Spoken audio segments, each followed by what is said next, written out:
தனது வாரிசுக்கு தளபதி பட்டம் கொடுத்து முடிசூட்டுவதற்காக மாநாடு நடத்தும் ஸ்டாலின் அந்த மாநாட்டிற்கு மாநில உரிமை மீட்பு மாநாடு என பெயர் வைத்து வாக்காள பெருமக்களின் தலையில் மிளகாய் அரைக்க பார்க்கிறார்.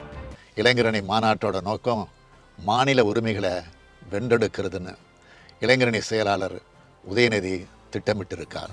மத்தியில் பதவி கிடைத்தால் போதும், காங்கிரசுடன் கைகோர்ப்போம், பாஜகவுடன் பழக்கம் வைத்துக் கொள்வோம் என இரட்டை வேடம் போட்டு தமிழகத்தின் உரிமைகளை எல்லாம் டெல்லி அரசியல்வாதிகளிடம் அடகு வைத்த இந்த வேடதாரிகள் இன்று எந்த உரிமையை மீட்கப் போகிறார்கள்? சமீப காலமாக மத்திய அரசு மாநிலங்களின் நிதி உரிமையை ஜிஎஸ்டி மூலம் பறித்துவிட்டது என திமுக கும்பல் ஒப்பாரி வைக்கிறது. உண்மையில் ஜிஎஸ்டியை அறிமுகப்படுத்தியது யார்? மத்தியில் ஆட்சியில் இருந்த காங்கிரசும் அவர்களோடு கைகோர்த்து ஊழலில் ஊறி திளைத்த இந்த திமுகவினரும் தானே. இவர்களால் தான் மாநிலத்திற்கான நிதி உரிமை பறி போனது. உரிமையை பறிகொடுத்த இந்த கூட்டம் உரிமையை மீட்கப் போகிறதா?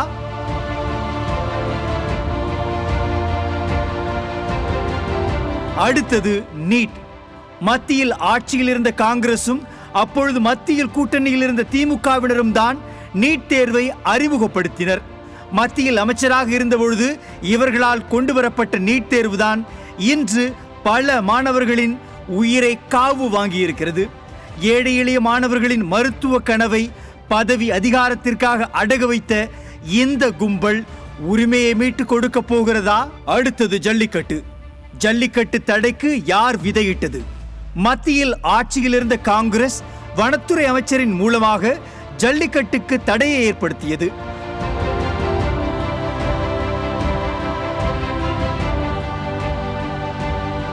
காளைகளை காட்சிப்படுத்தக்கூடிய விலங்குகளின் பட்டியலில் சேர்த்தது. அப்போது கூட்டணி போட்டுக்கொண்டு கொள்ளையடித்துக் கொண்டிருந்த ஸ்டாலின் எங்கே போனார்? அன்று மாநிலத்தின் பாரம்பரிய விளையாட்டு தடை செய்யப்பட்டபோது அமைதி காத்த இவர்கள் மாநில உரிமையை பற்றி பேசலாமா? கச்சத்தீவு இன்று தமிழக மீனவர்களுக்கு இருக்கும் பல்வேறு இடையூறுகளுக்கு காரணம் கச்சத்தீவு. நம் தமிழ்நாட்டோடு இணைந்திருந்த அந்த தீவை மத்திய அரசு இலங்கையிடம் தாரை வார்த்து கொடுத்த பொழுது மாநில சுயாட்சி பேசும் திமுக கும்பல் வாய் மூடி மௌனம் காத்தது ஏன்? அன்று கச்சத்தீவை பறிகொடுத்த இந்த கூட்டம் இன்று எந்த உரிமையை மீட்கப் போகிறது? காவிரி விவகாரத்தில் கருணாநிதி செய்த துரோகத்தை இந்த தமிழ்நாடு நன்கறியும். அதெல்லாம் பழைய கதை. இப்பொழுது அதை பேச வேண்டாம். சமீபத்தில் காவிரி நீரை கர்நாடக அரசு கொடுக்க மறுத்த பொழுது சூரப்புலி ஸ்டாலின் ஒரு வார்த்தை கூட கர்நாடக அரசை கண்டித்து பேசினாரா? காவிரி நடுவர் மன்றத்தை அதிமுக போராடி பெற்று தந்த பிறகும் குறைந்தபட்சம் அந்த நடுவர் மன்றம் கொடுத்த உரிமையை கூட ஸ்டாலின் கேட்டு பெறாதது ஏன்? கேட்டால் காங்கிரஸ் கூட்டணியில் இருந்து பிரிந்து விடுவோம் என்கிற பயமா? கூட்டணி பறிபோகிவிடும் என அஞ்சி நடுங்கும் இந்த புல்தடிக்கி பயில்வான்கள் இப்பொழுது எந்த உரிமையை மீட்கப் போகிறார்கள்? மீத்தேன், ஹைட்ரோ கார்பன் என நாசகார திட்டங்களுக்கு கையெழுத்து போட்டுவிட்டு தெரியாமல் போட்டுவிட்டேன் என தலை சொரிந்த இந்த பொம்மை தளபதி இப்பொழுது எந்த உரிமையை மீட்க மாநாடு நடத்தி கொண்டிருக்கிறார்? ஸ்டாலின் திமுகவினருக்கு வேண்டுமென்றால் தளபதியாக இருக்கலாம். ஆனால் தமிழக மக்களுக்கு எப்பொழுதும் தலைவலியாகத்தான் இருக்கின்றார்.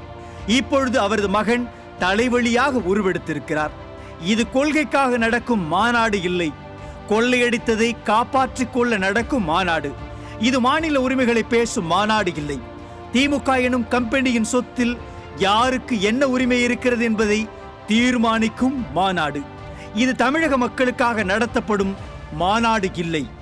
தன் மகனுக்கு தளபதி பட்டம் கொடுக்க ஸ்டாலின் நடத்தும் மாநாடு.